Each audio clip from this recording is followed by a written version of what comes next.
इस साल ये साफ हो गया है कि दुनिया अब स्टेबल और अनस्टेबल देशों में नहीं बटी, बल्कि हर देश किसी न किसी दबाव में है। कहीं सत्ता जनता से टकरा रही है, कहीं सेना राजनीति पर हावी है, कहीं सड़कों पर भीड़ है तो कहीं संसद में सन्नाटा।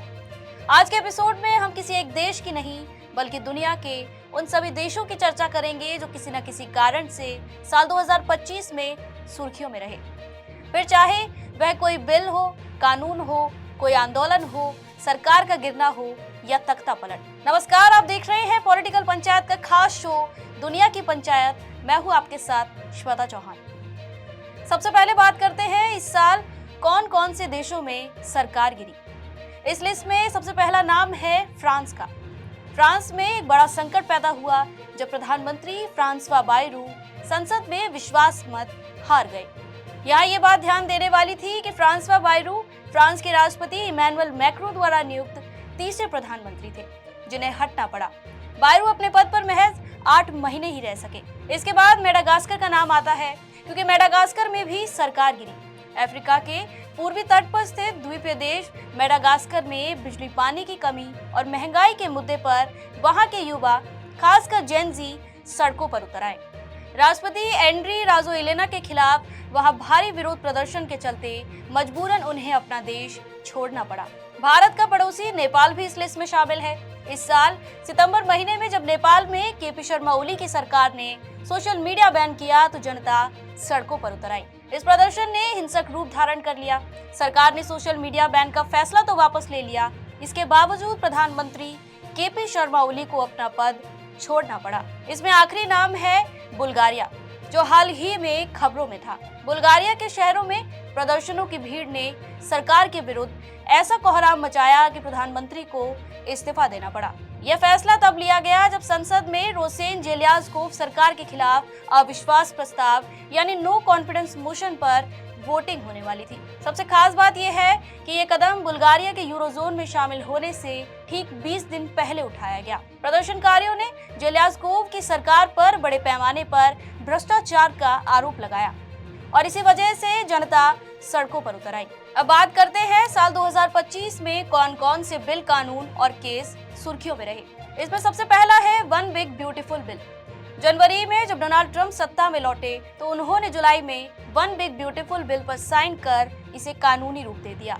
ये खासतौर से उन परिवारों के लिए टैक्स में कटौती पर फोकस करता है जो हर साल $2,17,000 या उससे ज्यादा कमाते हैं। इसके साथ ही ये कानून आर्मी और बॉर्डर सिक्योरिटी के लिए फंडिंग बढ़ाने और सोशल प्रोग्राम्स को बदलने पर भी ध्यान देता है। ये वही बिल था जिसके बाद अरबपति एलन मस्क और ट्रंप के रिश्ते में खटास आने लगी। विवाद तब और बढ़ गया जब मस्क ने खुले तौर पर इस बिल की आलोचना की थी। दूसरा है एप्स्टीन फाइल्स ट्रांसपेरेंसी एक्ट। इस साल नवंबर में एप्स्टीन फाइल्स ट्रांसपेरेंसी एक्ट पास हुआ और इसके पास होते ही जस्टिस डिपार्टमेंट को कुख्यात यौन अपराधी जेफरी एप्स्टीन से जुड़ी लगभग सभी फाइलों को जारी करने के लिए 30 दिन का समय दिया गया। यह सुर्खियों में इसलिए रहा क्योंकि 19 दिसंबर को जारी की गई फाइल में दुनिया भर के नामी चेहरे जैसे Donald Trump, Bill Gates, Michael Jackson, bill Clinton, Bharat से हरदीप सिंह पुरी और पीएम मोदी तक का नाम शामिल था। हालांकि इन नेताओं के नाम अभी भी विवादित हैं। बता दें कि जेफरी एप्स्टीन सालों तक एलिट लोगों के बीच रहा और उसके बड़े बिजनेसमैन, राजनेताओं, शिक्षाविदों और मशहूर हस्तियों से संबंध थे। इस साल पाकिस्तान का 27वां संवैधानिक संशोधन विधेयक भी खूब चर्चित रहा। पाकिस्तान की नेशनल असेंबली ने साल 2025 में 27वां संवैधानिक संशोधन विधेयक पास किया। यह संशोधन राष्ट्रपति के साथ साथ मौजूदा सेना प्रमुख को भी लाइफ टाइम सिक्योरिटी देता है। इसके साथ ही 27वां संशोधन एक नए चीफ ऑफ डिफेंस फोर्सेस के पद के तहत सैन्य शक्ति को भी मजबूत करता है। इन बदलावों से सेना प्रमुख आसिम मुनीर को थल सेना, वायुसेना और नौसेना पर कमांड मिल गई। इसी वजह से राष्ट्रपति आसिफ अली जरदारी भी आपराधिक मुकदमों से बच गए। इसके विरोध में पूर्व प्रधानमंत्री इमरान खान की पीटीआई के नेतृत्व वाली विपक्षी पार्टियों ने बिल की कॉपीज तक फाड़ी थी। विपक्ष ने आरोप लगाया कि सरकार सुप्रीम कोर्ट की मौत की घंटी बजा रही है। इस साल इराक का पर्सनल स्टेटस लॉ अमेंडमेंट भी विवादित रहा। दरअसल इराक ने इसी साल जनवरी महीने में 1959 के पर्सनल स्टेटस लॉ में संशोधन किया, जिसे आम लोगों के शादी, विरासत, तलाक और बच्चों की कस्टडी जैसे पारिवारिक मामलों को धार्मिक अदालतों के दायरे में लाया गया, जो पहले सिविल मामले हुआ करते थे। इस पर विवाद इसलिए हुआ क्योंकि इसमें लड़कियों की शादी की न्यूनतम उम्र 9 साल मानी जाती है। इसके अलावा तलाक और विरासत में महिलाओं के अधिकार भी कमजोर हो जाते हैं और पति को ज्यादा कानूनी ताकत मिलती है।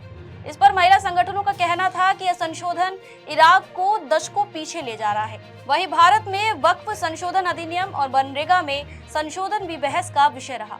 साल 1995 के वक्फ कानून में संशोधन संसद में पारित हुआ, तो इससे कानून में कुछ बदलाव हुए, जैसे केवल वही व्यक्ति जो कम से कम 5 साल से इस्लाम का पालन कर रहा हो वह वक्फ घोषित कर सकता है। संपत्ति को वक्फ घोषित करने वाले व्यक्ति को उस समय उसका मालिक होना चाहिए। इसमें सेंट्रल वक्फ काउंसिल और वक्फ बोर्ड के गठन में बदलाव का भी प्रस्ताव था। 1995 के वक्फ एक्ट के तहत सभी काउंसिल सदस्यों का मुस्लिम होना जरूरी था और उनमें से कम 2 महिलाएं होनी चाहिए थी। इसके अलावा नए कानून में कहा गया कि 2 सदस्य गैर मुस्लिम होने चाहिए और मुस्लिम सदस्यों में से 2 महिलाएं होनी चाहिए। हालांकि सुप्रीम कोर्ट ने सितंबर में वक्फ एक्ट 2025 के कई अहम प्रावधानों पर रोक लगा दी। मुस्लिम संगठनों ने इस संशोधन को असंवैधानिक और वक्फ जमीन पर कब्जा करने की साजिश बताया था। वहीं बात करें मनरेगा की, तो मोटे तौर पर यह बदलाव हुआ कि जिसे पहले हम महात्मा गांधी राष्ट्रीय ग्रामीण रोजगार गारंटी अधिनियम यानी मनरेगा कहते थे, वह अब विकसित भारत गारंटी फॉर रोजगार एंड आजीविका मिशन ग्रामीण बन गया। शॉर्ट फॉर्म में कहे तो VBG राम जी।